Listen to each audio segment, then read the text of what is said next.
L'ange la quitta, l'ange Gabriel, mais moi je reste.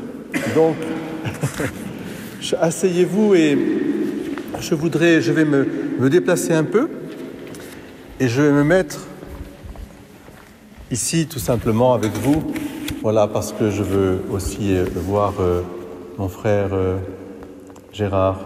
Merci d'être là. C'est magnifique d'entendre ce texte de la Genèse qui nous ramène aux origines, au commencement. Et précisément, quand j'ai envie de parler de Myriam, de Marie, j'ai envie de parler de la beauté de la création. Car quand Dieu fit toute la création, et en particulier l'homme et la femme, il dit que, on le traduit un peu maladroitement, cela a été très bon, bien sûr, cela a été très beau. C'est-à-dire de cette lumière qui vient de Dieu et qui irradie la création tout entière. Le ciel et la terre racontent la gloire de Dieu. Ce n'est pas la lumière qui nous manque dans notre vie, c'est le regard porté sur la lumière. Et il nous faut être, des disciples depuis les prophètes, les patriarches, les prophètes Adam et Ève aussi, parce que Ève, elle a appris qu'une femme qui viendrait de sa descendance écraserait la tête du serpent, c'est-à-dire qu'elle serait totalement dans la lumière de Dieu, sans ombre ni trouble, plus jeune que le péché. Marie, cette promesse issue de la race de David, c'est-à-dire de ce peuple d'Israël, le peuple élu, il n'y en a qu'un, qui a reçu la lumière de la révélation du Dieu unique pour la transmettre de génération en génération au monde entier. Et la venue de Marie au monde, est là pour que cette lumière aussi continue, ouverte à l'univers entier aussi. Mais voyez, ce qui est important, c'est de comprendre que la lumière de Dieu, elle est vie, elle est présence, elle est espérance dans cette nuit que nous traversons, une lumière que nous avons à partager. C'est une lumière divine qui passe à travers la création qui, elle, est totalement orientée vers Dieu et qui doit passer dans le cœur de chacun de nous qui avons du mal, nous-mêmes, à laisser passer la lumière de Dieu parce qu'on est embrouillé par nos raisonnements, par nos difficultés, nos épreuves, nos péchés.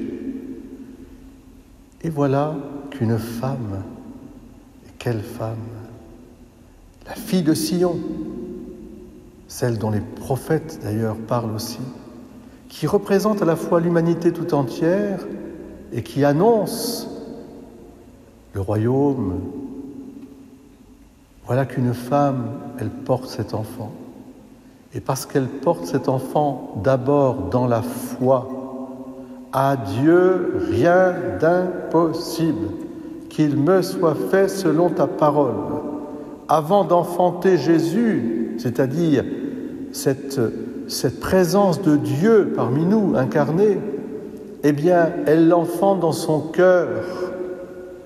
Et c'est la lumière de Dieu qui irradie tout son être. Et quand je vois Marie, je vois la beauté de Dieu.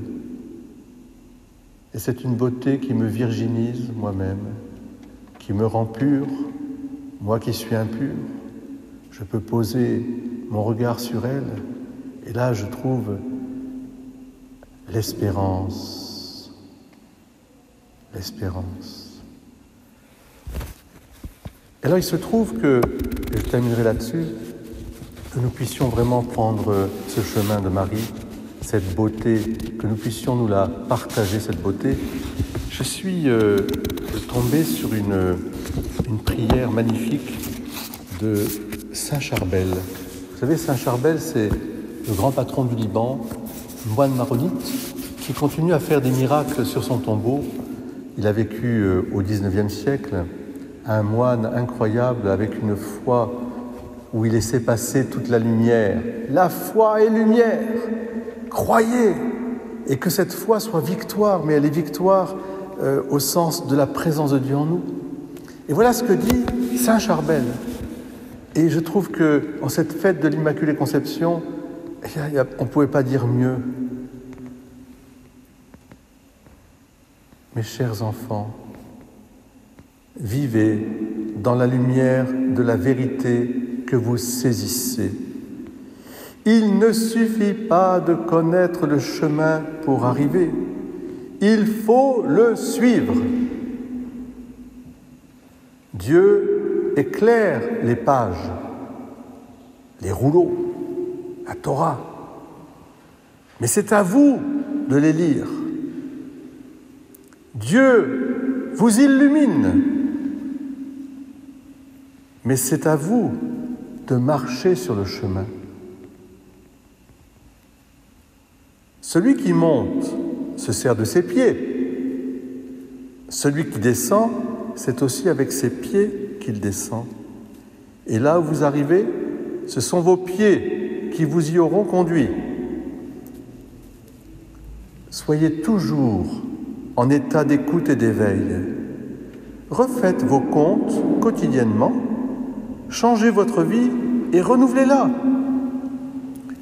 Si, comme Marie, vous écoutez la parole humblement, vous comprendrez la vérité et elle vous libérera. Affranchissez-vous des cordes qui vous ligotent. Vos pensées, vos croyances propres, vos penchants vous enchaînent comme les cordes qui immobilisent le navire au quai et le sécurisent, mais ne lui permettent pas de naviguer.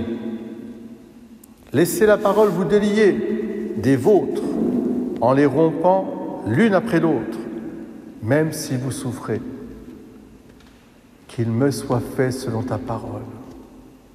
Ne stagnez pas dans vos penchants et dans vos pensées, mais même si elles vous offrent repos et sécurité. Toute sécurité est une illusion sans la paix du Christ, sans la paix de Dieu. Le repos, loin du cœur, est une duperie. Ne craignez pas de vous libérer du rivage et de quitter le port. Livrez-vous à Dieu pour vous affranchir de vos chaînes. Car c'est sa parole qui vous oriente et c'est son esprit qui souffle dans vos voiles. Ainsi vous arriverez à la rive de lumière.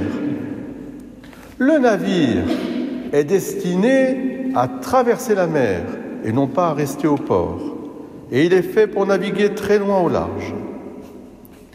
Il faut dénouer toutes ces cordes. S'il en reste une seule, elle l'empêchera de quitter le port. Ne gardez que les cordes qui font dresser le mât, celles de l'amour et de la communion, qui vous lient à vos frères les hommes. Votre voyage dans ce monde est un chemin vers la sainteté, qui est une perpétuelle transformation de l'état matériel vers celui de la lumière. Priez pour écouter, priez pour écouter, écoutez pour prier, priez pour comprendre et priez pour vivre. Eh bien, je m'arrête sur cette prière et que la Vierge Marie, sa lumière, eh bien, nous puissions l'accueillir, car le miracle de l'Immaculée Conception, c'est un miracle pour nous. Ce n'est pas un privilège qui nous éloigne, mais au contraire, qui nous attire dans cette lumière. Je prends 2 exemples. À Lourdes, je suis l'Immaculée Conception. Bernadette nous dit « Marie est si belle que je voudrais mourir pour la revoir. » Et quelques jours après, mais il y a des centaines d'années, à Notre-Dame de Guadalupe, en 1532, un Indien, Juan Diego, voit une femme métisse magnifique, drapé de constellations et de fleurs, et il dira lui-même, sa beauté était si douce que j'en ai été comme habité tout au long de ma vie. C'est une lumière qui venait du ciel. Son corps reflétait la lumière de Dieu dans son âme, et en la voyant, je voyais la lumière. Amen.